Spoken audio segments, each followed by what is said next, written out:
يا الله يا كريم يا عظيم يا غفور يا شكور يا ودود.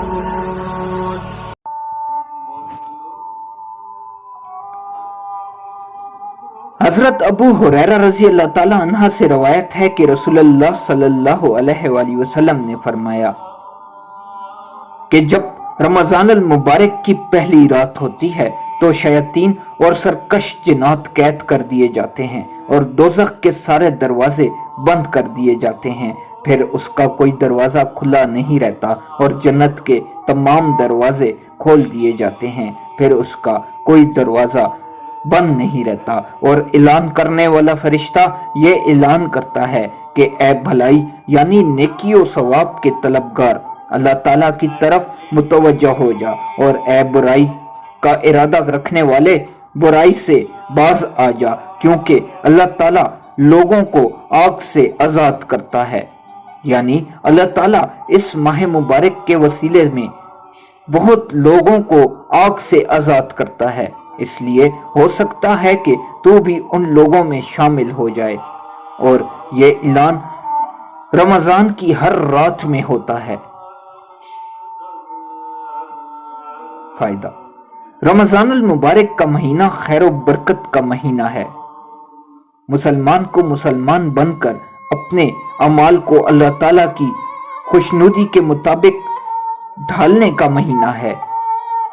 دولت مند کو اپنی دولت مندی کے ذریعے اللہ کو راضی اور خوش کرنے کا، اور غریب کو اپنی غریبی کے باوجود نیک عمل کرنے کا مہینہ ہے۔ یہ مہینہ آتا ہے تو فضا کو پر نور بنا دیتا ہے، ایمان والوں میں مسرت کی لہر دوڑا دیتا ہے، بڑی عمر کے لوگ خلوص عمل کے ساتھ نیکی پر کاربند ہوتے ہیں، چھوٹی عمر کے بچے ان کو دیکھ دیکھ کر ان کے ساتھ عبادتوں میں شامل ہوتے ہیں، اور حتیٰ کہ فجر کی نماز میں بھی شامل ہوتے ہیں۔ الحمدللہ ایک بار پھر رحمتوں کا مہینہ سایہ فگن ہے، مغفرت کی سبیلیں لگا دی گئی ہیں، پکارنے والا پکارتا ہے کہ ہے کوئی جو مجھ سے مانگے اور میں اس کو دوں، ہے کوئی جو اپنے گناہوں کی معافی مانگے اور میں اس کو معاف کر دوں۔ اللہ تعالیٰ کا اپنے بندوں پر کرم بے حساب ہے، وہ بندہ نواز اپنے بندوں کو نوازنے کے لیے، انہیں معاف کرنے کے لیے بہانے تلاش کرتا ہے۔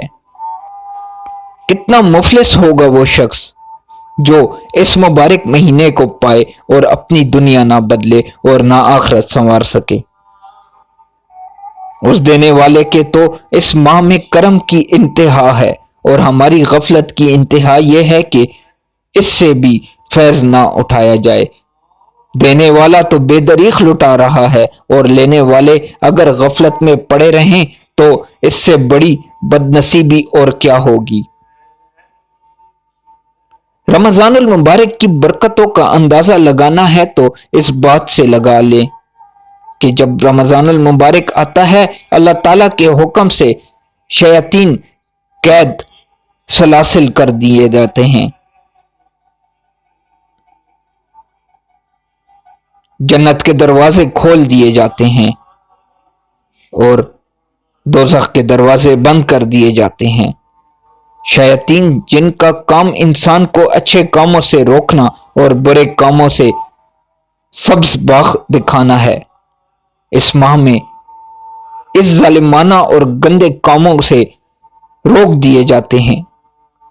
چنانچہ اس بات کا سب سے بڑا ثبوت یہ ہے کہ اس ماہ مبارک میں اکثر گنہگار لوگ گناہوں سے بچتے ہیں اور اللہ تعالیٰ کی طرف متوجہ ہوتے ہیں۔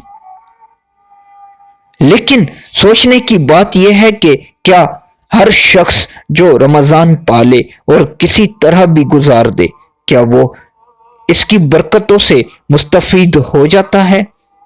یقیناً ایسا نہیں ہے۔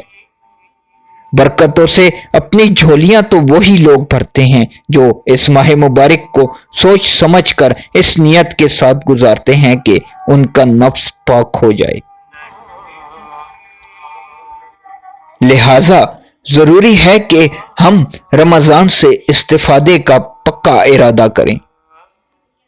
رمضان سے پورا فائدہ اٹھانے کے لیے یہ بھی ضروری ہے کہ ہم اپنی مصروفیات کو پیش نظر رکھتے ہوئے اپنے لیے ایک ایسا نظام اوقات مرتب کریں جس میں عبادت اور مطالعہ قرآن و حدیث کے لیے زیادہ سے زیادہ وقت نکالا جائے۔ اللہ تعالیٰ تمام مسلمانوں کو اس ماہ مبارک سے پوری طرح مستفید ہونے کی توفیق عطا فرمائے،